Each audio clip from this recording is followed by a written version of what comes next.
புதுச்சேரி மாநிலத்தில் அடுத்த ஆண்டு சட்டமன்ற தேர்தல் நடைபெற உள்ளது. இந்நிலையில் ஒவ்வொரு தொகுதியிலும் தேர்தலில் போட்டியிடுவதற்கு ஆர்வத்துடன் பல்வேறு நபர்கள் மக்களுக்கு சேவை செய்வதிலும் பல்வேறு சமூக சேவைகளிலும் ஈடுபட்டு வருகின்றனர்.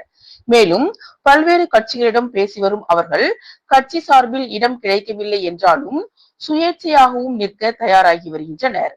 அந்த வகையில் புதுச்சேரி தவளக்குப்பம் பகுதியை சேர்ந்த ராமு என்பவர் ஏழை எளிய மக்களுக்கு பல்வேறு நலத்திட்ட உதவிகளை செய்து வருகிறார். மேலும் மணவெளி தொகுதியில் வருகின்ற சட்டமன்ற தேர்தலில் போட்டியிட முனைப்பு காட்டி வருகிறார். இதன் முன்னோட்டமாக மணவெளி தொகுதி முழுவதும் எனக்கு ஒரு வாய்ப்பு தாருங்கள் என்ற முழக்கத்தோடு பொதுமக்களை வீடு வீடாக சென்று சந்தித்து தீபாவளி பரிசு பொருட்கள் வழங்கி ஆதரவு கேட்டு வருகிறார். பொதுமக்களிடமும் இவருக்கு ஆதரவு அதிகரித்து வருகிறது.